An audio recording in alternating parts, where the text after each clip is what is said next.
So grateful to be here and very happy to discuss these incredibly important and hard to talk about topics.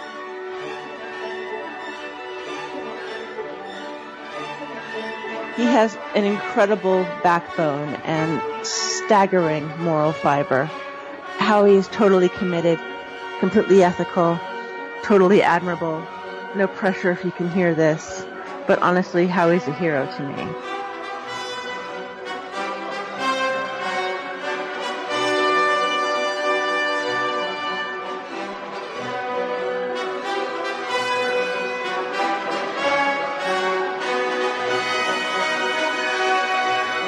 John, you joined us before, and it was a pretty incredible kind of testimony you gave, and you just devoted your life to advocacy for child trafficking, and even 9/11 truth. Maybe you could explain to us, in the last decade, what do you think the most challenging parts of coming alive on some of these issues have been? Probably the hardest thing, and it continues, is just realizing that pretty much everything that I was told and taught since I was in grade school is probably not true.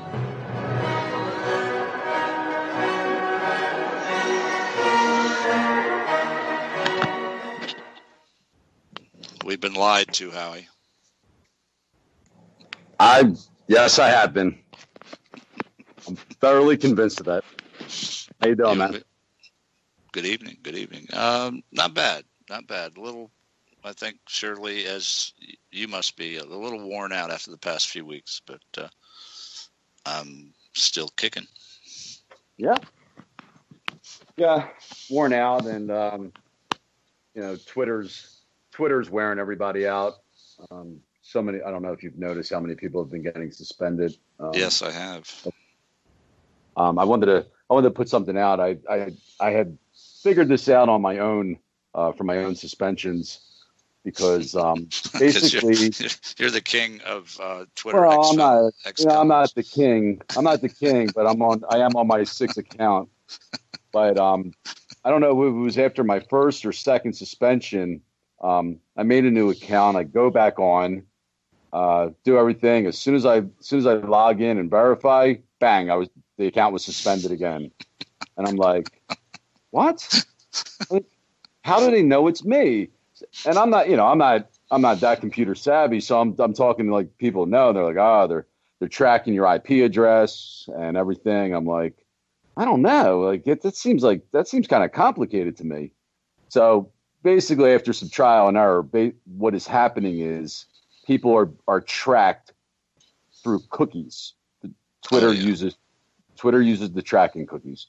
So anybody that has a problem with getting suspended, you must, whether it's on the web, I don't know how it works on the phone app, but if you're on a web browser or a phone browser, just go in, clear out all your Twitter cookies, and then it's like you never existed. It's probably not a bad idea to go in and do that anyway, but yeah, clearing and even if your account's not suspended and you go in and clear your cookies, the Twitter cookies, it'll log you right out. You can't run Twitter without the tracking cookies. Sneaky bastards that they are. Yeah. Oh, and along that line, welcome back, because Intellectual Muse is back on, and she's now at Our Children 11. She's been really supportive to the show and giving us some good information. Yeah. And she's a friend. Trying to think who else got suspended that hopefully they're coming back. And I just had one more shout out to oh lordy, let's see, Deplorable Warrior. I'm sorry, Deplorable Warrior, and he had his account he's in the pedo gay community, and he had his account for 10 years and 12,000 followers, and in an instant it was just gone. Not doing Actually, anything. it's Katrina McCaffrey. She has recently started following the Traffic report, and she's awesome. devoted her life to fighting child trafficking, and welcome to the team, Katrina, and everybody else. I mean, Jack Agansky. I mean, these people, treacherous. Dr. Mrs. Girlfriend. They're all. Oh God, Neen and Kathy. Okay, you guys know who you are, and we really appreciate the support on every day on Twitter, and for the show and everything else. And there's people on Facebook that I probably Anne, I know she's Bree's lover on Twitter, but she's really shares the stuff and gets out some good information. So yeah, I like to shout out to the people, and it's encouraging to me, when you see people that you've never known before, logging on and saying, wow, this is something good, and I want to help, and we need it, Howie, right? I mean, absolutely. we could have used a few hundred of them in DC. Right. We are. I always remind people, and I feel like I try and do my best with this show. I'm a complete amateur at it. But we just try, we just do our best to get the information out, and it may not be the great radio voice or the best delivery, but hopefully we are bringing enough attention. That's on my end. You have a great radio voice, John. Oh, well, my mom said I had a good face for radio. So. Yeah, you got a face for radio. But I'm heard that one before. I don't know about the voice, but yeah, just let me know if you hear any breathing. That's my messed up microphone. I'm on a shoestring budget, so hopefully it won't. You're doing all right. You're doing all right. Okay. We were talking before the show about our old friend Larry Nasser. If people remember, he was the USA Gymnastics trainer, also the head trainer at Michigan State University. Hold on, we'll wait for that. It's, and that doesn't reflect on us. It really does. That's my cuckoo clock. Sorry about that. But go ahead, Larry Nasser, he's up on a myriad of charges for molesting. I don't know if he vaginally penetrated girls, but he was molesting them for years in USA Gymnastics at Michigan State. But he pled guilty last week to child pornography charges, which is completely separate from all the other charges he's up against. So, there was just a little update on that. I find it incredibly vexing and disgusting that he, it's like, oh, okay, well, you got all the child rape pictures on my computer, so I'll just plead to that. But I'm going to fight these victims in court. Right. Wow. Yeah, the one case that we were discussing, one of the athletes that he was treating, she went in for a hamstring injury, and he was penetrating her with his finger, and she reported this to other trainers, and they basically did nothing. He was reported several times to the head coach of Michigan State, other trainers. Everybody that it was reported to should be charged with an accessory to child rape. Simple absolutely. Straight up to the university. Absolutely. I mean, this stuff is so obvious. It's so in your face, and it just keeps repeating itself over and over again. I almost feel, after looking at this stuff for 8-9 months, that, I'm almost becoming desensitized to it, or it's almost to be expected. These just insane stories. But, where, a year ago I'd been like, what? Yeah.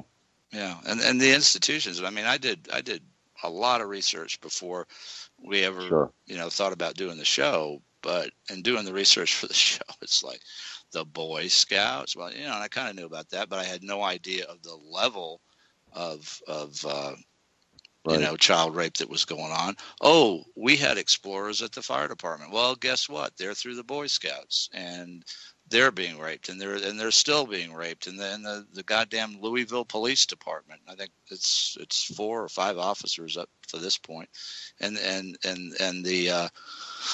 the organization, the multi-million-dollar Learning for Life organization that many Americans look to and turn their kids over for guidance and scouting and exploring programs, is basically a shill for the pedophiles. And Department of Children and Families. Oh, they're also a shill for pedophiles and pedo networks. And I mean, it's like and it doesn't end anywhere. And there's just some places that we haven't looked yet, but no. anywhere you find kids interacting with adults in this country, it's there. I could probably guarantee.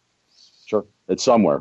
And we keep getting back to it. Doesn't mean that every child and every organization this is happening to. But once again, the pattern seems to be preying upon the weak and vulnerable. And over again. So, for the parents, to make their children aware at a young age, have that difficult conversation with them. And even before you maybe want to, but I think having that difficult conversation is a lot better than the alternative. And like we were talking about it with Seth Rich, I mean, there is no substitute for involvement. And the if you look back through our show notes, there's Jim's ordinance that he it's probably the best tool that's come out so far to start going after this shit on a local level. I mean, you take that ordinance and you go down to your county commission and you go down to your local school board, and believe me, you're going to find people that will help you, because when you start talking to people, and I bet you'll find some people whose kids have had some problems in this area. They're going to want to help, and that's where that's the only right now. Yeah, and we're making progress. There's arrests being made. There's a lot of stuff going on that we're not totally aware of, but right now, tomorrow, you can take that ordinance down there. You can see when the next school board meeting is, when the next Boy Scout meeting is, and go in there and ask them, ask to look at their guidelines, to prevent sexual abuse, or the Explorer programs. Go on the website, Learning for Life, and look at their guidelines. It's a joke. We had better guidelines for testing hose at the fire department than they have for preventing child rape. So I mean, we're not doing. I mean, listen. We're, as a society, we're failing, and that's if anybody says differently, they're absolutely positively kidding themselves. And the statistics are there, the stories are there, and they're getting worse. They're getting more frequent. The children are getting younger, and the things that are happening are just like with Grace Packer and Victoria Martins. It's just it couldn't even be a movie, because nobody would believe it. Murdered. I mean, well, it's not enough for these freaks to basically spiritually murder these children by raping them, but they're physically sacrificing and killing these children for sex fantasies. Yeah. I mean, yes, their own children. Yeah. Their own children.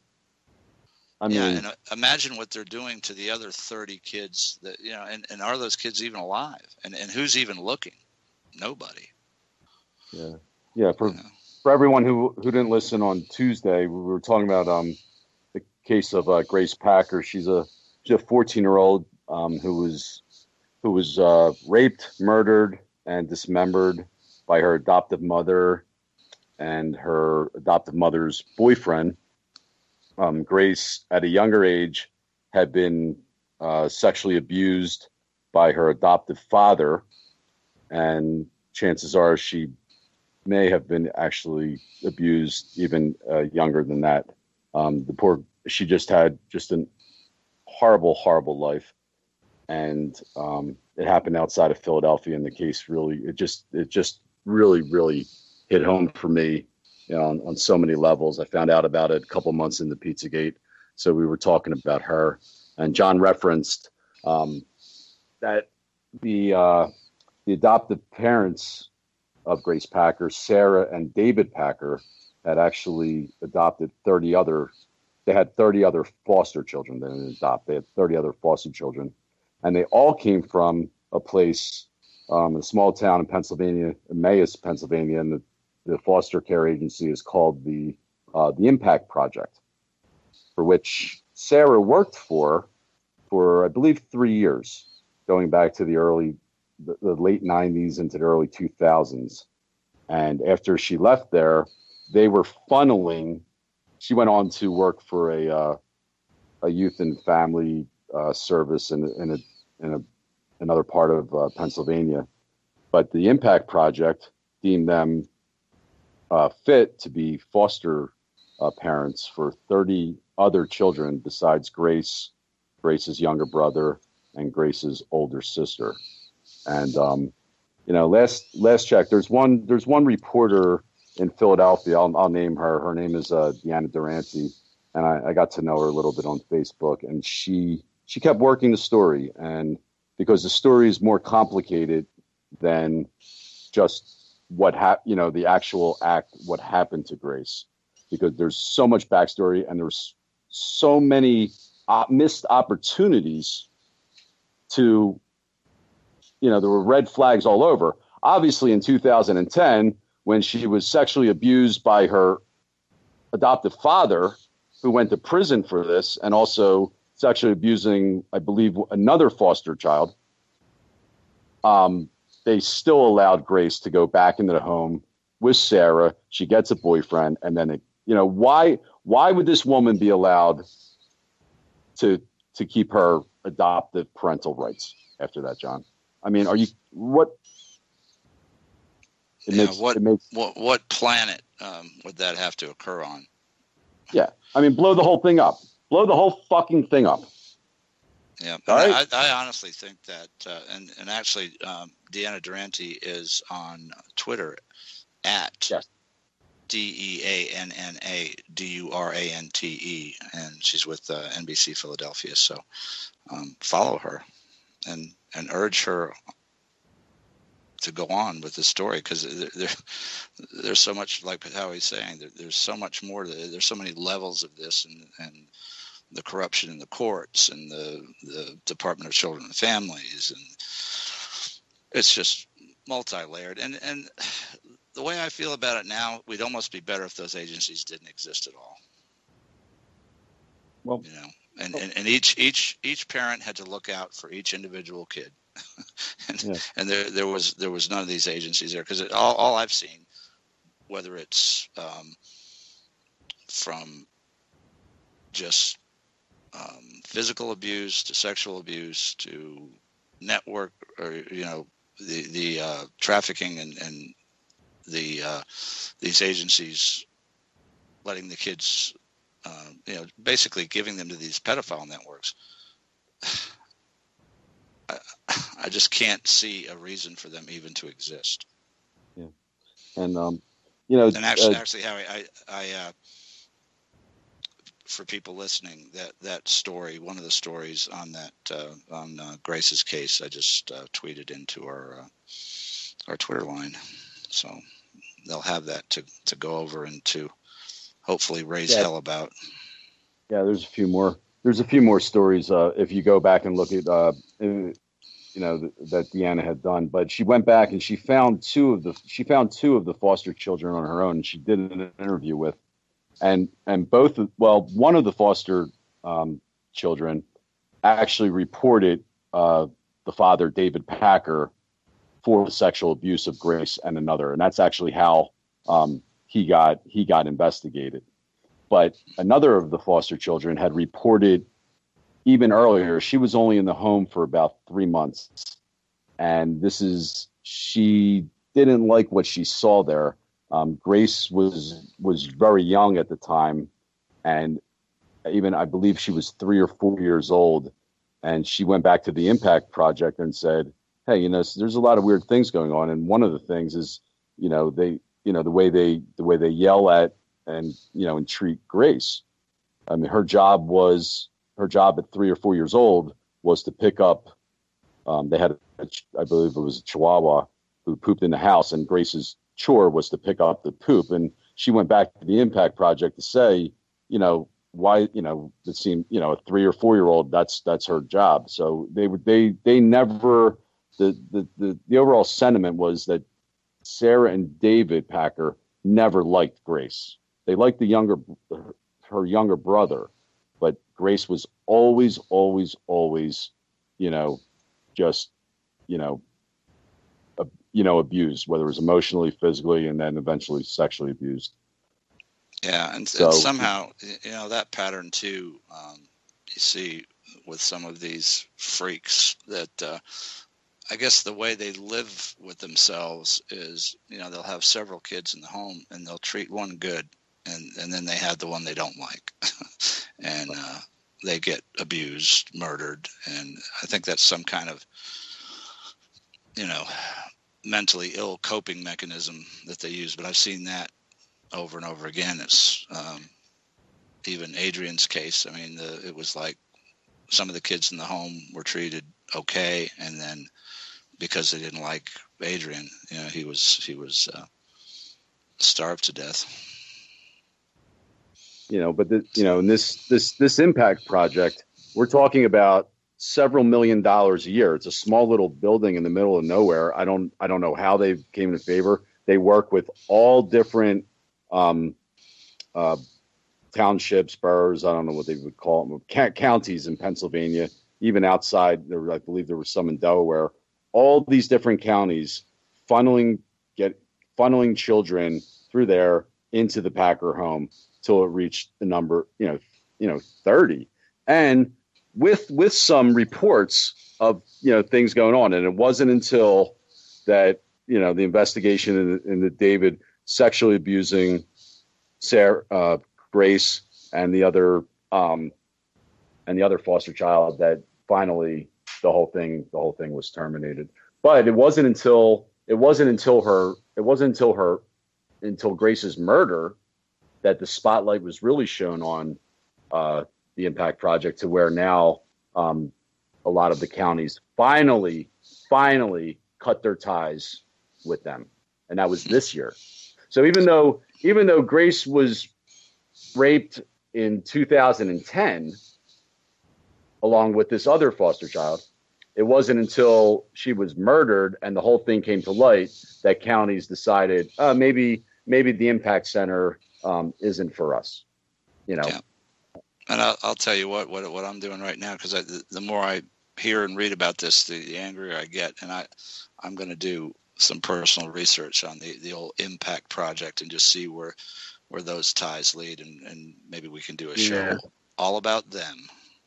Yeah, well, I called them a couple times. They don't like talking on the phone. Deanna Durante showed up there. They slammed the door in her face. You know, it's funny. I mean, I've made a lot of phone calls in regards to this case, and you get a lot of people hanging up on you and very defensive, and like, wait a second, if you did nothing wrong and you did your job and everything, but I mean, like, who are you? We don't answer questions. You talk to our lawyers and shit. Who are these people? Like, who's watching them? And I've actually called I'm in somewhat contact with the Pennsylvania, I guess, Department of Human Services, and they're doing an investigation. And then, of course, that takes months. I'd have to look when the investigation is supposed to be complete. But it's like, I mean, the investigation is done. Like, we all know what happened. And, they're trying to me, they're just trying to like push it out and push it out and push it out. The trial will be in March, keeping the focus just on the, Sarah and the boyfriend, Jacob Sullivan, and keeping the focus on them, not and having everyone forget that how many people ignored the signals that there was something wrong in the home. And obviously, if the husband was raping two of the foster children, I mean, whoa, stop right there. Let's figure out what's going on here. But no. Yeah. She got back in at home until 6 years later, till she was murdered. Yeah, until they had the opportunity to murder her. And it's real similar. I mean, I think I've sent 6 emails to Learning for Life, specifically about the explorers being raped by Louisville PD, and apparently they have no comment. Yeah, there's never any comment. We cannot comment on this. Whatever. But they won't even say they won't comment. They just this is an organization, like I'm sure similar to the Impact Project, that is charged with protecting children, and they don't even respond to questions about child rape. Just don't respond. Yeah. Ignore so, as of there haven't been any updates. They say they're looking. 30 foster children go through the home. Only as of March or April, only 16 had been located. A few of the counties, their Department of Human Service, whatever, child, youth, whatever. I mean, they all have different names. So make up your own 3-letter thing, whatever. We're talking about CPS. They say, well, if a child ages out of the system, we don't contact them anymore. They're gone. So even if they had pertinent information to what was going on in this household, 10 years ago, well, they aged out of the system, so we don't, we don't. That's it. Once they're gone, they're gone. Yeah, hell, they could file charges. Don't want to talk to them. Find out, a little bit more about what's going on. But the whole system, I am thoroughly convinced that, CPS, CF, I don't know, what are my letters are CPS. I call them child. Yeah, DCF, Department of Children and Family. I think that's Kansas. Yeah. It's all different. Florida. Yeah. And I also, you think they could standardize that maybe, across the nation? Is that really hard to do? Well, it's not even standardized in Pennsylvania, because when I was calling like the different, because the Sarah was a a social worker, and she worked with children. Yeah. So, and she was working in a county, and the county that this happened in, and the county that Grace was, or taken originally from her home. So I'm trying to call all these different agencies, and I'm like, they all have different letters. And it's it seems to me that it's very difficult. They don't want you to find them. Yep. And another thing that I haven't had a chance to do, but I want to do, because I know that one, I don't even know what to call her, but that was involved with the 2 murderers in a relationship, what the hell, a pan-sexual relationship with the murderers. I think she's a certified child care worker still in the state of New Jersey. And I don't know. All I can judge from is, like a doctor or a paramedic, or when you're licensed by the Department of Health to be a healthcare provider or a therapist, there are very stringent, reporting requirements for any problems that you might have. And so I'd like to know if they know that this woman was basically seems like an accessory to child rape and murder. Yeah. And, that's another thing about the case. Her name's Catherine Albright.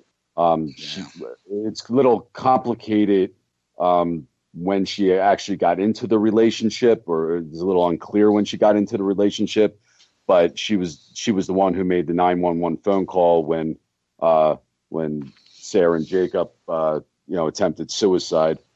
And I mean, at the very, and she, my focus was always on her. I mean, to me, Sarah and Jacob were going to, we're always going to get theirs. But like, there's this third woman walking around, and it's like real hush hush about what's going on with her.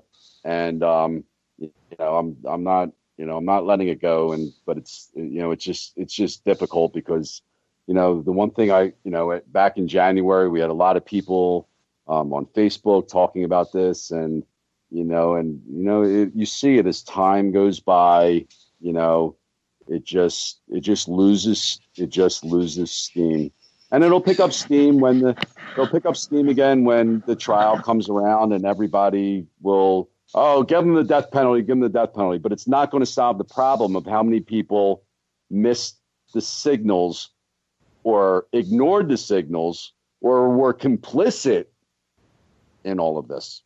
Yeah. So that's okay. It says right here in this article, Albright, 38-year-old social worker currently employed by Delaware County. Well, you know what? I'm going to give Delaware County a little call and ask them if they're familiar with this story. And I'm a few months. I'm a few months ahead of you on that one, John.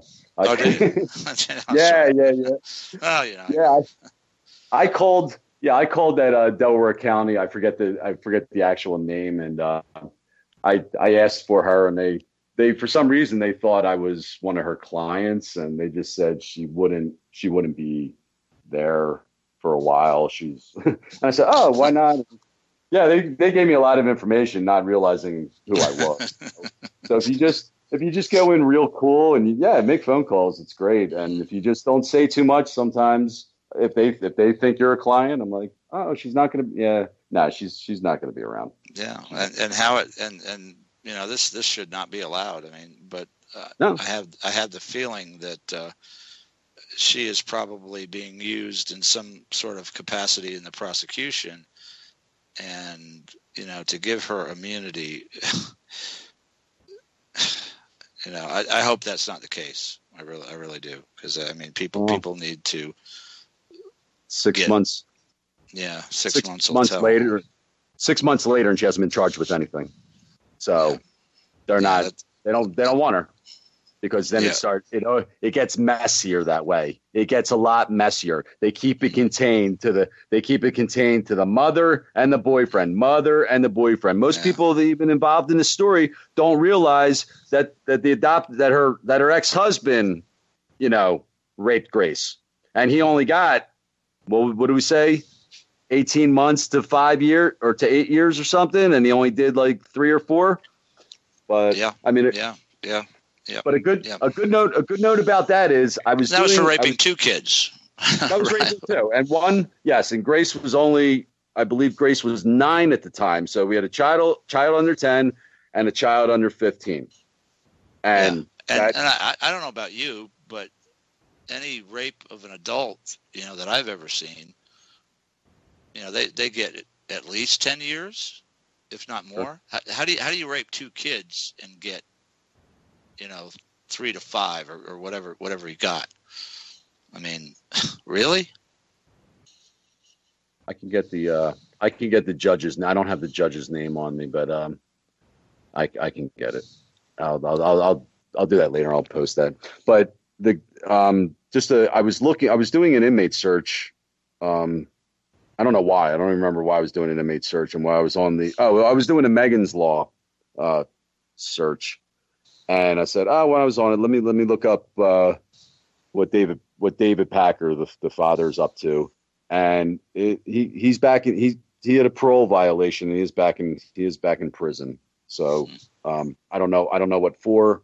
That was last month. So I mean, he is back in prison. So I don't know what he did. So they're safe for now, and he is on the sex offender database too. Correct? I would hope so. Absolutely. And it's it's just that's another thing that I encourage people to do, and I don't know if they do it, but check your neighborhood. and see how many registered sex offenders are within 5 miles of your house. Next time you think about, am I going to leave the kids here, or let them do this or let them do that? And it's sad that it has to be that way. But if I had children right now, I wouldn't let them go to any activities, and I if I wasn't there with them, or scouting, or cheerleading, or you just can't let them out of your sight, because these offenders, and I'm not talking about just like guys who flash kids or whatever, but we're talking about violent serial sex offenders that are just, they're out there, they're floating around. So yeah, please go on those websites. People are going to be very surprised how many offenders they find in their neighborhood if they've never done it before. Yeah. But they're going to pop up left and right. And somebody had mentioned that in the area of Comet Ping Pong in DC, that there are an inordinate amount of sex offenders. I forget who told me that, but that doesn't surprise me. That Northwest DC is just the ninth circle of hell. I mean, going back to, even 87 with the Finders case. I mean, that's where it was all. Yeah, the Finders that's where they were, right? Yep. Yeah. They're Walmart warehouses that were raided, and evidence was collected by the Metropolitan Police Department and the United States Customs Service, Treasury, and that must be on a shelf somewhere, because they got a call from the CIA that said cease and desist, and they did. But yeah, same neighborhood, and we were there, man. I mean, that town has some bad karma. It really does. I don't get spooked. I don't think I've ever been spooked. But I tell you, walking the few blocks between the DNC and the train station and looking around at some of those brownstones, I was just like, wow, this is just beyond creepy. Yeah, the first time I went to Comet Ping Pong back in November, I can still remember walking. I got off the metro, and I was walking up Connecticut Avenue, and it was a really nice day, and initially it seemed okay or whatever. But as I got closer and closer, I'm like, the people walking down the street just got weirder and weirder, and it's that, we call it that dark energy, and there was a definite dark energy around, and I've gotten used to it, subsequently going back, but the first time I'll never forget. I was like, man. Because I never went to that part of DC before. I hadn't been to DC in a really long time, and you stay around the White House or the Washington Monument or whatever. But when you go into the neighborhoods, it was something that I'd never really experienced before, and it was pretty creepy. I'm not gonna lie. And the ninth circle sounds funny. Here's some pedophile network trivia. Guess what? The ring that was run by Jimmy Savile, the famous DJ and serial pedophile of the BBC.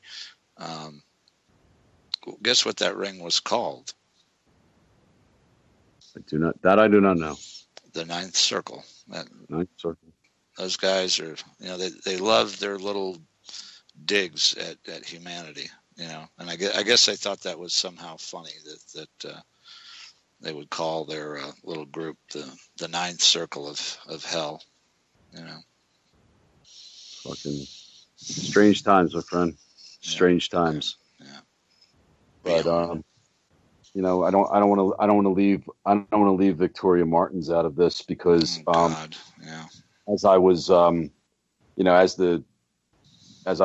I was pretty involved in the Grace Packer case, and somebody had said, "Hey, by the way, this case in New Mexico looks quite similar," and it had it had a lot of the elements to it, but it seemed a little more spontaneous.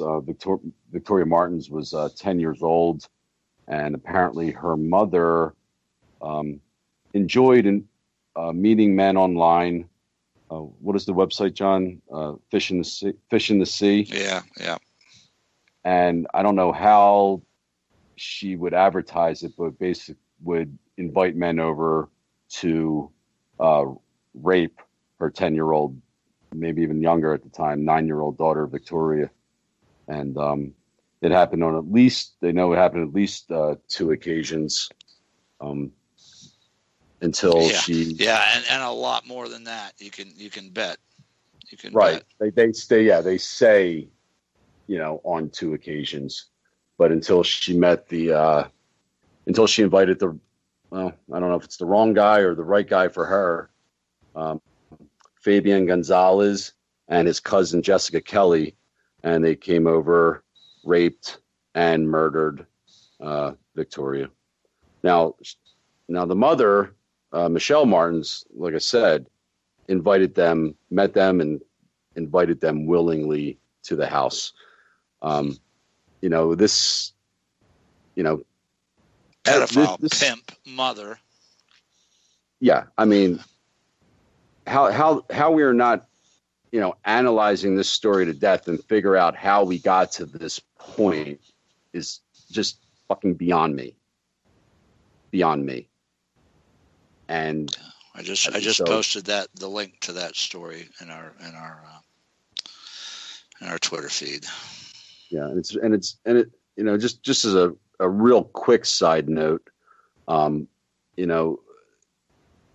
two of the best articles, both on Grace and on Victoria, came from the Daily Mail in the UK. I got more information about the Grace Packer case from the Daily Mail article than I did from anything local. It was the most comprehensive article. I don't know how they get the stuff. Some of the local reporting, went a little deeper, in the Grace Packer case. But they do a better job than, New York Times, Washington. I don't even think it would be in the New York Times or the Washington Post. But, anybody that goes on the Daily Mail and searches for Victoria Martins, Martens, she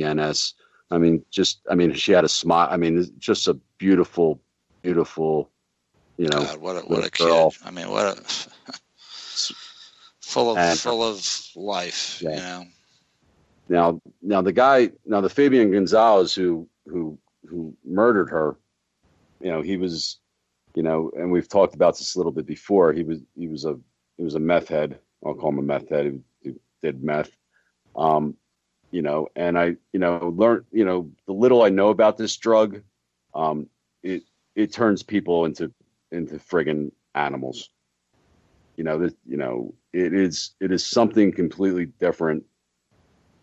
It'll keep people up for 7 days straight and literally get them hallucinating. So I'm not saying that Fabian wasn't a monster, but we're here. Some of these stories that are coming out, I just wonder how much, has to do with the drug itself.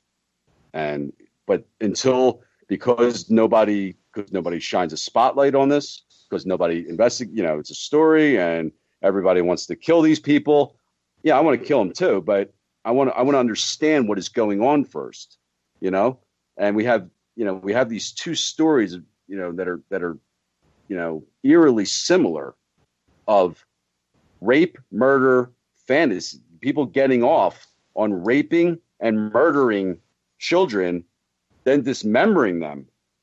And I would guess, I would have to say, just from the research, that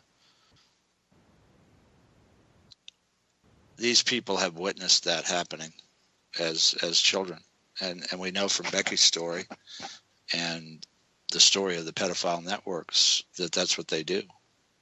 And I don't think there's been an outbreak of insanity, in the world. I think these networks are so big and pervasive, and your local, police, post office, fire.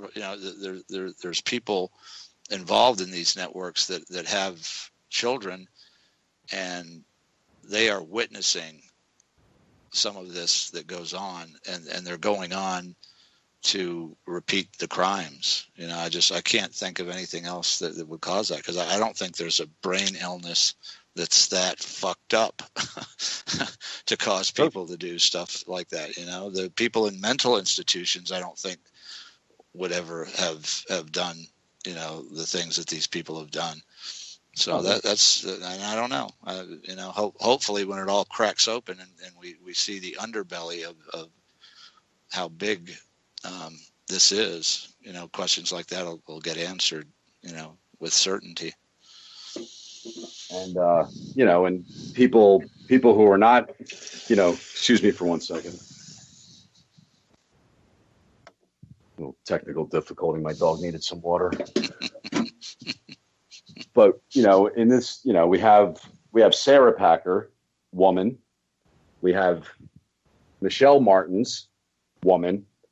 And this other, the Fabian Gonzalez's cousin, what's her name? Jennifer Kelly, I believe. I got to get it right here. We have 3 women involved in these 2 cases. And, and there's still people out there that just think that it's the creep. Yeah. Go ahead. I'm sorry. Yeah, go ahead. No.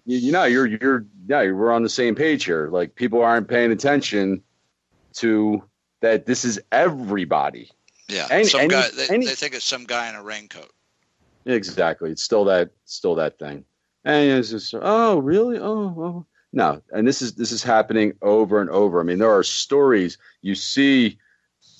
I mean, I'm not off the top of my head. I'm not going to have the exact ones, but it's couples, doing this, and like, what is going on, John? What is going on?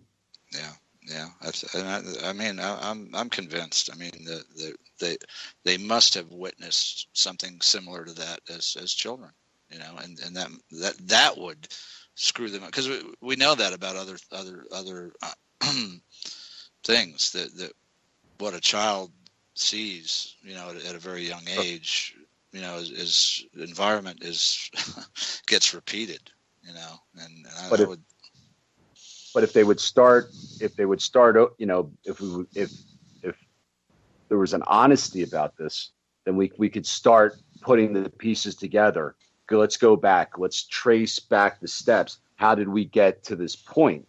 But even people in our own, online community just want to say, kill them, get rid of them, get rid. Whoa. Yeah, that's much easier. It's so painful and damaging to, we know from doing this. I mean, it hurts, going over some of this stuff. And, most people, when exposed to it, they don't want to dig deeper. They want the guy killed and, okay, problem solved. And that will not solve the problem. Well, until the next case pops up. Yeah.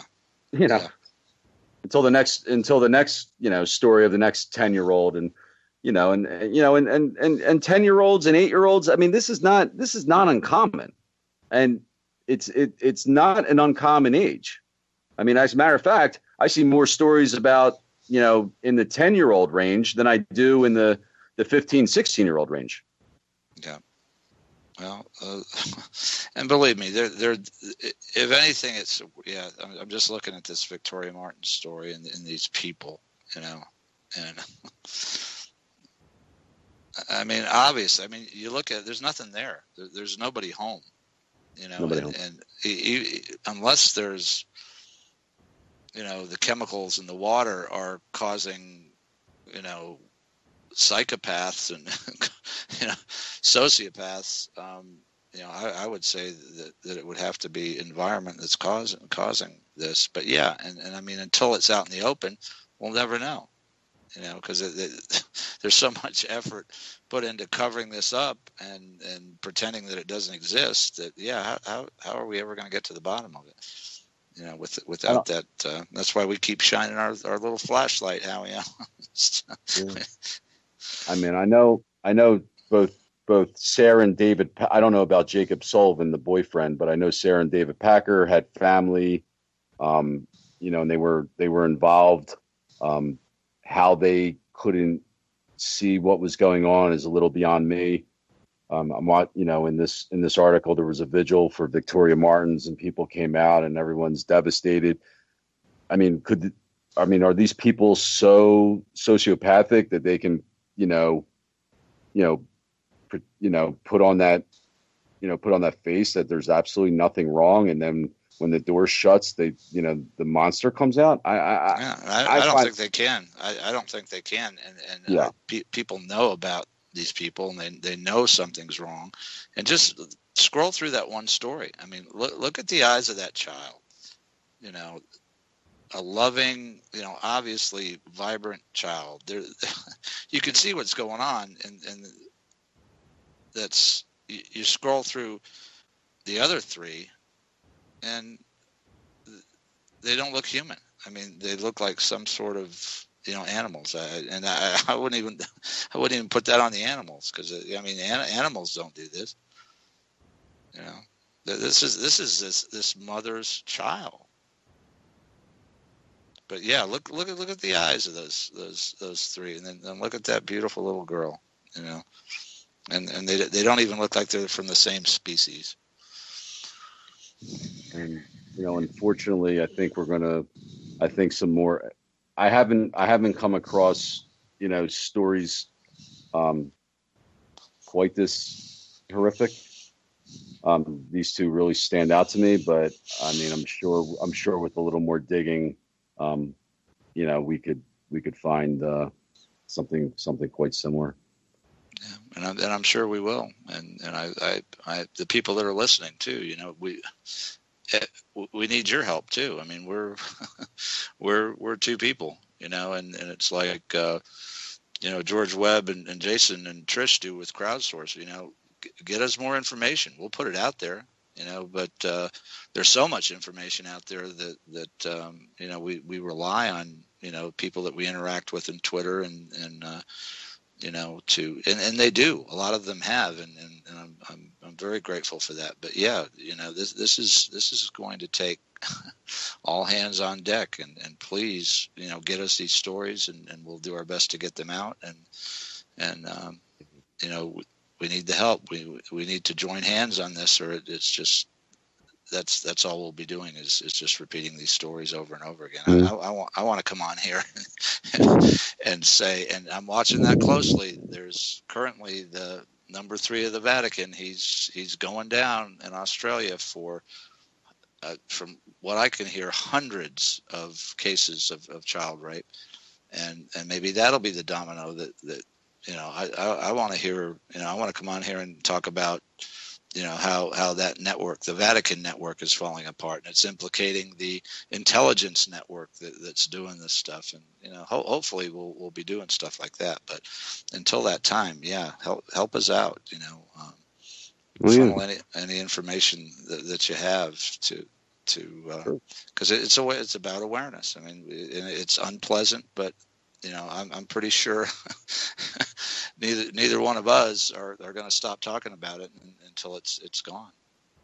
Oh no! I mean, listen. Once we clear up this whole U.S. mess, we haven't even plenty of other countries to. I mean, we know the depravity in the UK, but there stories come out of India all the time.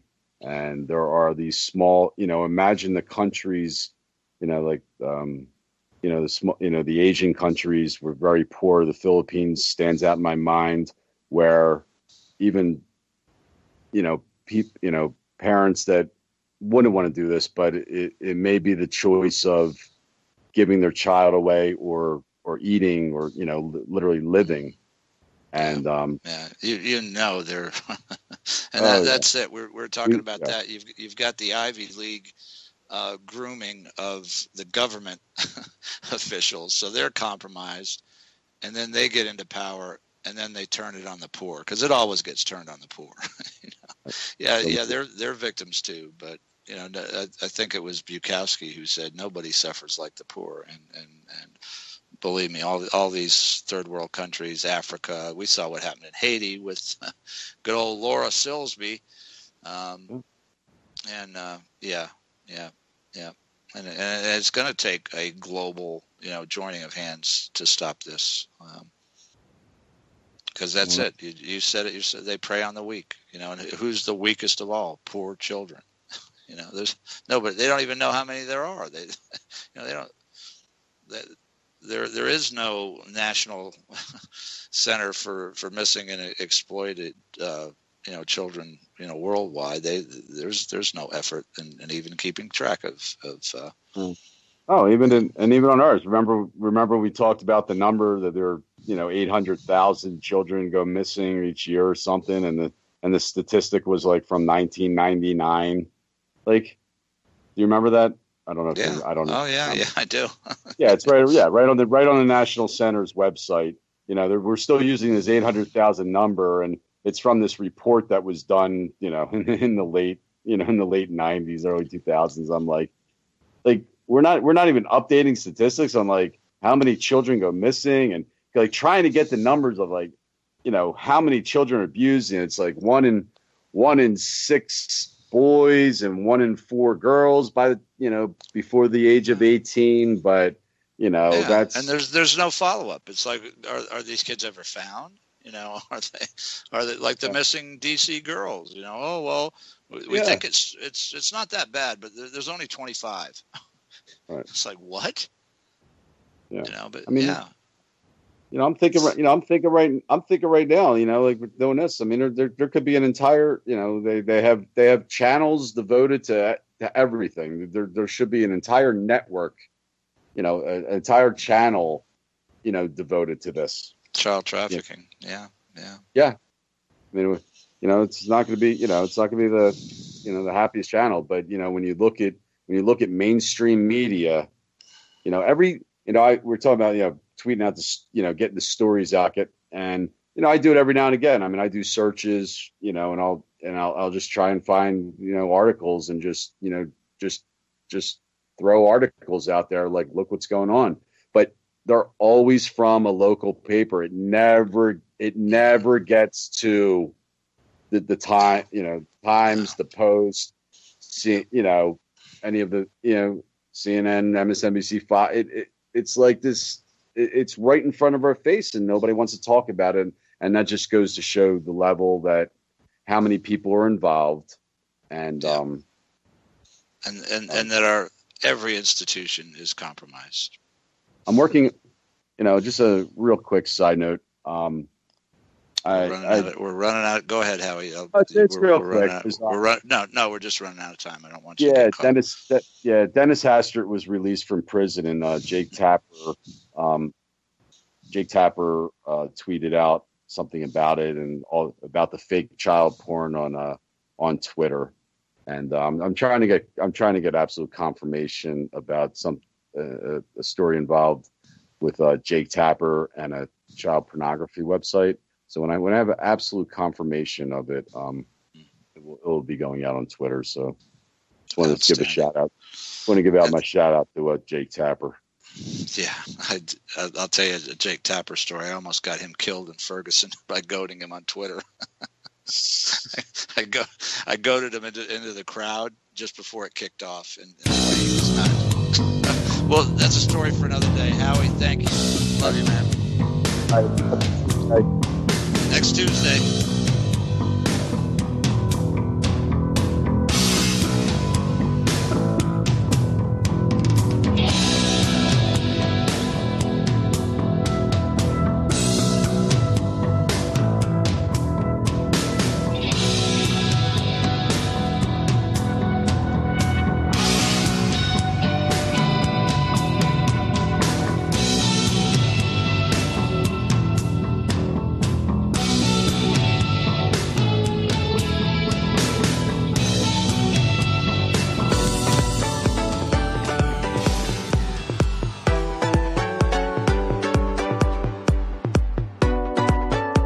This is Ozzy Skateboard, and you're listening to UCY.TV.